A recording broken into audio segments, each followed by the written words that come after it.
Bonjour, ici William Cédric, bienvenue à notre émission.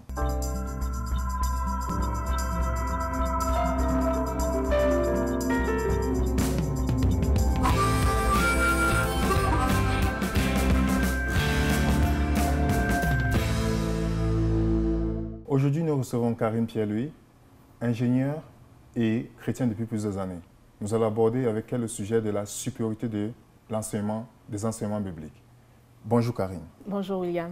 Alors Karine, pourquoi as-tu choisi des enseignements bibliques comme guide de ta référence pour ta vie professionnelle et personnelle? Donc William, l'être humain se pose toutes sortes de questions et je ne fais pas exception à la règle. Et la Bible est le seul livre que j'ai trouvé qui adresse absolument tous les sujets possibles et inimaginables, qui peut préoccuper la pensée de l'homme.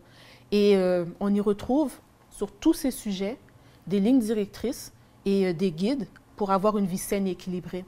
Peu importe le domaine, on peut parler que ce soit le domaine physique, de la santé mentale, au niveau spirituel, comment conduire ses affaires, les choses légales, comment traiter son prochain, les relations entre les uns et les autres.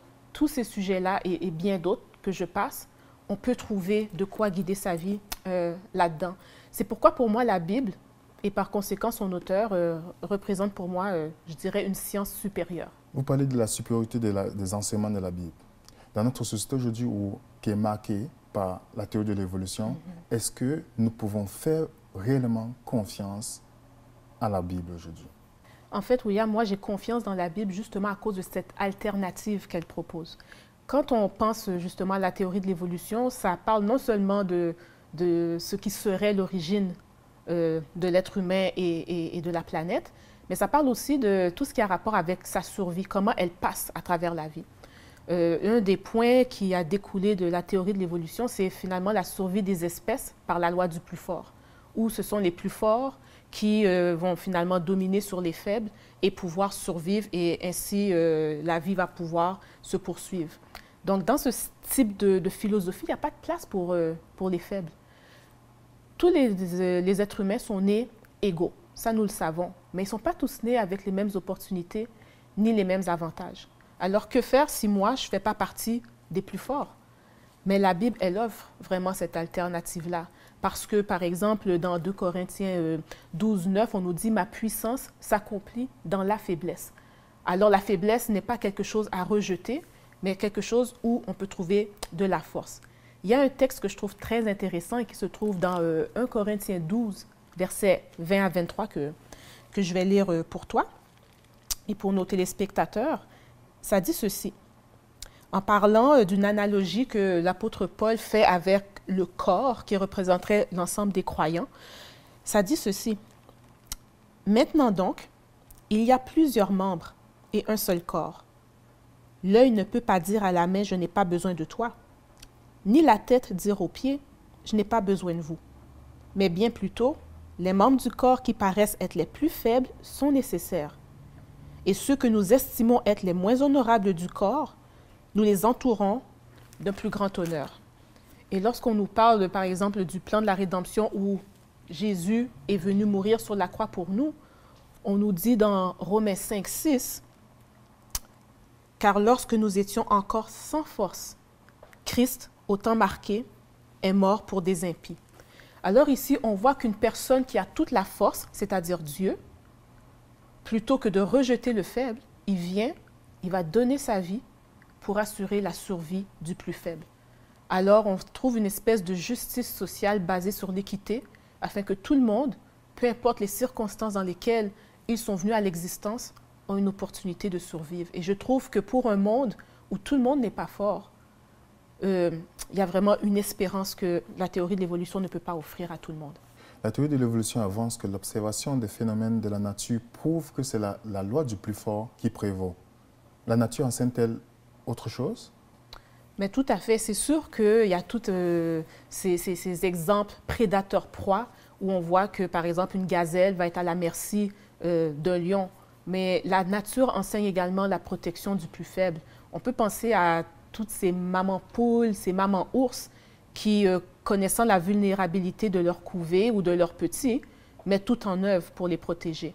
Donc, on voit qu'il y a une place pour protéger la vulnérabilité et qu'il n'est pas nécessaire de mettre de côté tout ce qui, a priori, semble plus faible, plus défectueux ou moins utile dans l'immédiat. Et ce sont ces mêmes petits qui vont par la suite grandir et devenir forts. Nous cherchons tous un sens à notre vie, de même la paix, le bonheur, moins de stress.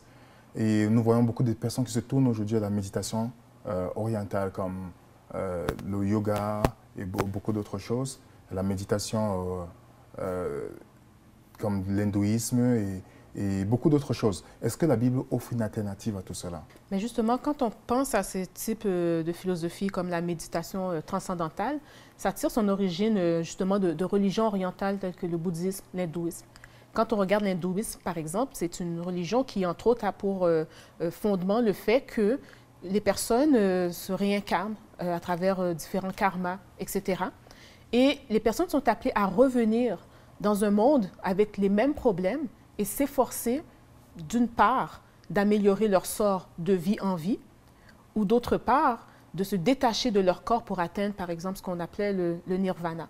Alors, c'est une façon où le cycle de la vie est perpétuel et se répète et se répète.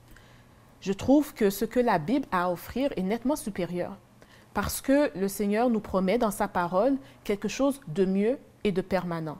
Par exemple, on peut trouver ça dans les prophéties de l'Apocalypse où on parle du renouvellement de la terre. Par exemple, dans Apocalypse 21, les versets 1 à 4, on nous dit ceci. Et puis je vis un nouveau ciel et une nouvelle terre, car le premier ciel et la première terre avaient disparu et la mer n'était plus. Et moi, Jean, je vis descendre du ciel d'auprès de Dieu la ville sainte, la nouvelle Jérusalem, préparée comme une épouse qui s'est parée pour son époux. Et j'entendis du ciel une voix forte qui disait, « Voici le tabernacle de Dieu avec les hommes. Il habitera avec eux et ils seront son peuple. Et Dieu lui-même sera avec eux et sera leur Dieu. Il essuiera toute larme de leurs yeux, et la mort ne sera plus, et il n'y aura plus ni deuil, ni cri, ni douleur, car les premières choses ont disparu. » Donc ici, on ne parle pas de revenir sans cesse dans un monde qui va de plus en plus mal, mais que justement, toute chose doit être refaite pour un bonheur éternel, et où justement, on n'aura plus à faire face à la mort, ni à la maladie, ni à la douleur. Toute personne sensée va préférer cette alternative à celle d'essayer de se dégager d'un monde qui va rester sans cesse dans l'état où il est et même se dégrader. Abordons notre sujet, la santé par exemple. Nous savons que notre système de santé inquiète beaucoup de personnes. Est-ce que tu penses que la Bible propose quelque chose de meilleur? Tout à fait, William. Lorsqu'on regarde notre système de santé moderne, c'est un système qui est, je pourrais dire, réactif. C'est-à-dire que c'est lorsqu'il y a des problèmes qu'on intervient, et on intervient en traitant les symptômes. Et on traite ces symptômes par une panoplie de médications. Le système de santé que Dieu offre à travers les enseignements de la Bible est préventif. C'est-à-dire que, premièrement, il adresse la cause, donc il va à la source, et il cherche à assurer une bonne santé dès le départ.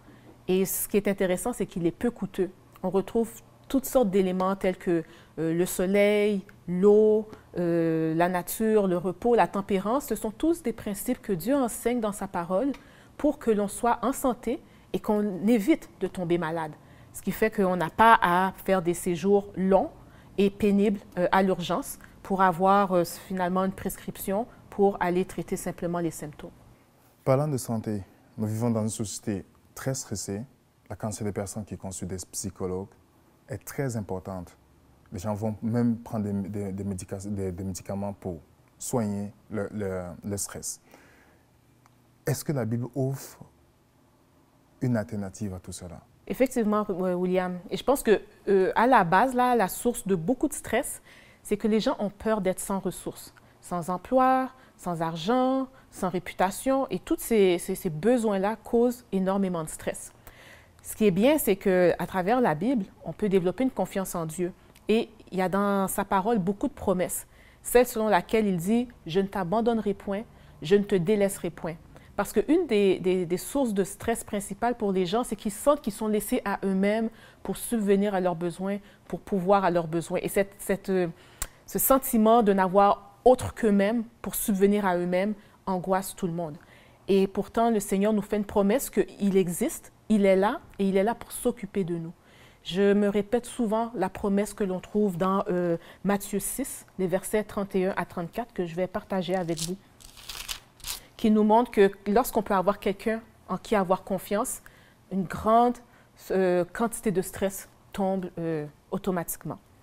Dans Matthieu 6, les versets 31 à 34, on nous dit ceci. « Ne vous inquiétez donc point, et ne dites pas, que mangerons-nous? Que boirons-nous? De quoi serons-nous vêtus? Car toutes ces choses, ce sont les païens ou ceux qui ne croient pas en Dieu qui les recherchent. Votre Père céleste sait que vous en avez besoin. Cherchez premièrement le royaume et la justice de Dieu, et toutes ces choses vous seront données par-dessus. Ne vous inquiétez pas du lendemain, car le lendemain aura soin de lui-même. À chaque jour suffit sa peine. » Alors, lorsqu'on sait qu'on peut vivre un jour à la fois et que ce jour-là va se suffire à lui-même, il y a toute une série d'angoisses qui tombent. On ne sent plus le besoin de courir à droite à gauche, faire des doubles chiffres au travail pour avoir plus d'argent, prendre des cours ici et là pour avoir le super emploi ou pour avoir une position sociale. Le Seigneur prend soin de nous et c'est comme ça qu'une bonne quantité du stress peut s'évanouir. Revenons à la foi, Karine. En quoi le Dieu de la Bible se distingue-t-il de ceux présentés dans d'autres religions? Plusieurs religions adorent et servent un Dieu qui est inapprochable. Et que l'on pense aux religions imaginaires telles que la mythologie grecque ou romaine, ou encore les religions polythéistes, monothéistes qui existent jusqu'à présent, ce sont des dieux ou c'est un Dieu qui est inaccessible. Le Dieu de la Bible s'est toujours présenté comme un Dieu qui est en contact avec sa créature. Au tout début, lorsque le monde fut créé, il est en contact direct avec Adam et Ève. C'est le péché, en fait, qui nous a séparés de Dieu. Mais même lorsque le péché est entré et nous a empêchés d'être en contact avec la sainteté de Dieu, ça a toujours été le but du Seigneur de restaurer cette relation, cette communication et qu'elle ne soit pas altérée. À l'époque du peuple d'Israël, de l'Ancien Testament, le Seigneur a demandé à Moïse que le peuple lui fasse un sanctuaire. Il a dit dans Exode 25, verset 8, « Ils me feront un sanctuaire et j'habiterai au milieu d'eux. » Donc, c'était vraiment la volonté de Dieu de ne pas être loin, mais d'être au milieu de son peuple. Et beaucoup plus tard, lorsque Dieu va s'incarner lui-même en la personne de Jésus-Christ, il va encore manifester ce désir d'habiter parmi son peuple parce qu'on a dit de Jésus qu'il s'appellerait, entre autres, Emmanuel, qui signifie Dieu avec nous. Alors, je dirais que le Dieu de la Bible se distingue de tous les autres dieux qui peuvent être présentés dans la société parce que c'est un Dieu qui se fait proche. Ce n'est pas un Dieu qu'on doit apaiser par la colère, qu'on doit faire toutes sortes d'œuvres pour l'atteindre et entrer en communication avec lui, mais c'est lui qui vient vers nous parce qu'il veut faire sa demeure avec nous, être en relation avec nous. Voilà comment il se distingue. Et pour terminer, à la lumière de tout ce que tu nous as présenté du Dieu de la Bible qui se distingue d'autres religions, mais en quoi Dieu peut-il se distinguer pour ceux qui ne croient pas en Dieu? William, je te dirais que pour moi, une grande faille de l'athéisme, c'est qu'il ne donne aucune réponse satisfaisante aux grandes questions existentielles que tout le monde se pose. Qui suis-je? D'où je viens? Qu'est-ce que je fais dans ce monde? Qu'est-ce qu'il y a après la mort? Plusieurs athées ne croient que la vie n'est qu'un cycle qui se répète et qu'après la mort, il n'y a rien. Tandis que les enseignements de la Bible ont répondu à toutes ces questions pour moi. D'où est-ce que je viens? La Bible nous enseigne que je viens de Dieu, j'ai été créé à son image. Qui suis-je? Je suis enfant de Dieu. Qu'est-ce que je fais sur cette planète? Mais je suis appelée à refléter qui Dieu est réellement. Et où est-ce que je m'en vais? Qu'y a-t-il après la mort? Bien, une vie éternelle où il va y avoir le bonheur, la félicité, la joie et l'absence de toute douleur et de tout mal. Et que c'est réservé pour ceux justement qui auront cru en Dieu. Et Jésus a dit lui-même dans Jean 11, verset 25, « Je suis la résurrection et la vie. Celui qui croit en moi vivra quand même il serait mort. » Et comme on a dit au tout début de l'entrevue, il y a toutes sortes de questions qui préoccupent la pensée de l'homme. Et la Bible, ses enseignements, et par conséquent celui qui en est l'auteur, Dieu, répond justement à toutes ces questions et vraiment remplit tous les vides que laisse l'absence de réponse à ces questions, qui déterminent qui nous sommes, ce que nous valons et pourquoi nous existons. Merci Karine d'avoir répondu à notre invitation. À la lumière de tout ce que nous avons vu avec Karine, nous avons vu comment la Bible est au-dessus de tous les autres enseignements. Le problème de stress, la réponse à toutes les questions que nous pouvons nous poser et l'invitation que cette Bible et que Dieu nous lance, c'est de venir à lui, peu importe où nous sommes, pour avoir l'assurance d'avoir cette vie éternelle et pour sortir de ce monde plein d'obscurantisme. Vous pouvez donner votre vie dès à présent à Jésus-Christ. Il a dit dans sa parole qu'il ne rejettera pas ceux qui viennent à lui. Et merci encore de nous avoir écoutés.